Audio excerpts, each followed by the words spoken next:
ഈ നിയമസഭാ തെരഞ്ഞെടുപ്പിൽ എല്ലാവരും വളരെ ശ്രദ്ധയോടുകൂടി ഉറ്റുനോക്കുന്ന മണ്ഡലമാണ് തിരുവനന്തപുരം ജില്ലയിലെ കഴക്കൂട്ടം മണ്ഡലം. ജയപരാജയങ്ങൾ ആർക്കെന്ന് ഒരിക്കൽ പോലും നിശ്ചയിക്കാൻ കഴിയാത്ത മണ്ഡലം കൂടിയാണ് കഴക്കൂട്ടം. AK ആന്റണിയും MV രാഘവനും മത്സരിച്ച് വിജയിച്ച മണ്ഡലം കൂടിയാണ് കഴക്കൂട്ടം. കോൺഗ്രസിനെയും CPM-നെയും ഒരുപോലെ ഈ മണ്ഡലം പിന്തുണച്ചിട്ടുണ്ട്.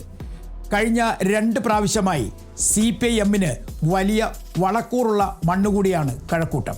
കഴക്കൂട്ടത്തിനെ കുറിച്ച് പറയുമ്പോൾ അവിടുത്തെ ജനങ്ങൾക്കപ്പുറം വലിയ തരത്തിലുള്ള ഒരു രാഷ്ട്രീയ പോര് നടക്കുന്ന മണ്ഡലം കൂടിയാണ്. പ്രത്യേകിച്ചും CPM-നും കോൺഗ്രസിനും ഇപ്പോൾ നിലവിൽ കഴിഞ്ഞ 10 വർഷമായി BJP-യും വലിയ തരത്തിൽ അവിടെ നിന്ന് വോട്ട് നേടുന്നുണ്ട്.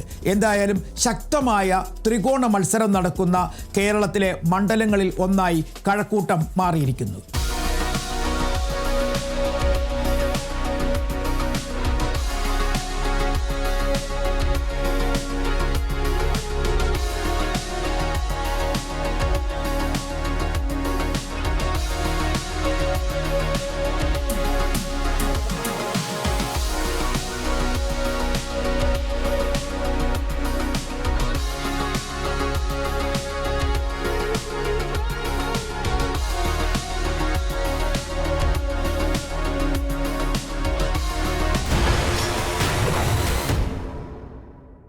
കഴിഞ്ഞ പാർലമെന്റ് തെരഞ്ഞെടുപ്പിൽ 50,444 വോട്ടുകളാണ് കഴക്കൂട്ടം നിയമസഭാ മണ്ഡലത്തിൽ നിന്നും BJP നേടിയത്. BJPക്ക് അവിടെ ലീഡ് ലഭിക്കുകയും ചെയ്തു.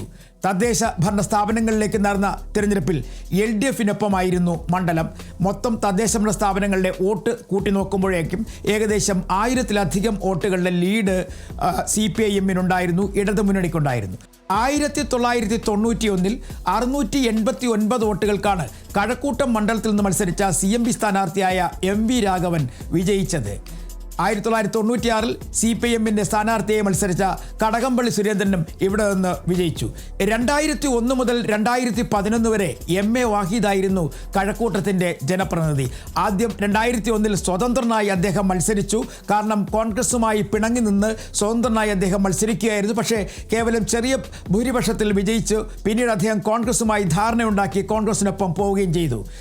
പിന്നീട് 2016-ലും 2021-ലും CPM അവിടെ വലിയ വിജയം നേടി എന്നുള്ളതാണ് എടുത്തു പറയേണ്ട പ്രധാനപ്പെട്ട കാര്യം. 2016 മുതലാണ് കഴക്കൂട്ടം മണ്ഡലത്തിൽ BJP അവരുടെ ആധിപത്യം സ്ഥാപിച്ചു തുടങ്ങിയെന്ന് വേണമെങ്കിൽ പറയാൻ കഴിയും.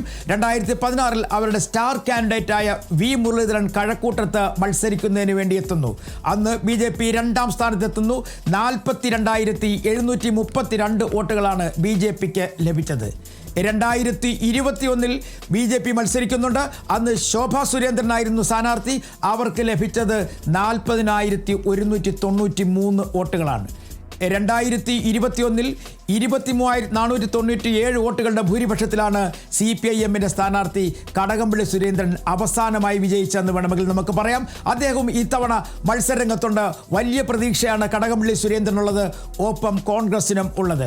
കോൺഗ്രസിൻ്റെ സ്ഥാനാർത്ഥിയായി ഇത്തവണ മത്സരിക്കുന്നത് മുൻ MLA ശരത്ചന്ദ്ര പ്രസാദാണ്.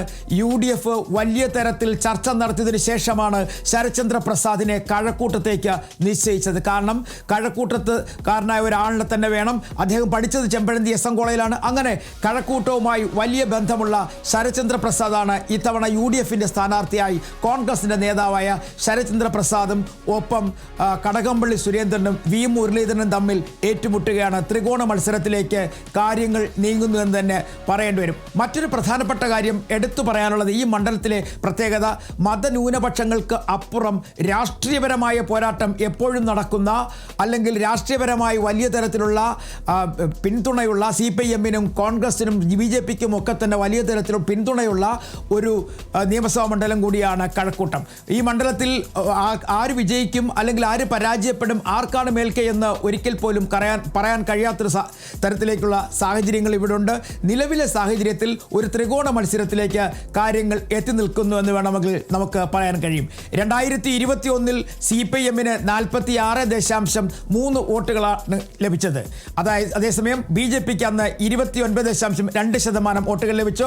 കോൺഗ്രസിന് 24% വോട്ടുകൾ ലഭിച്ചു. അങ്ങനെ 2021 വോട്ടിംഗ് ശതമാനത്തിൽ കോൺഗ്രസ് 3-ാം സ്ഥാനത്തായിരുന്നു, BJP 2-ാം സ്ഥാനത്തായിരുന്നു, CPIM 1-ാം സ്ഥാനത്തായിരുന്നു.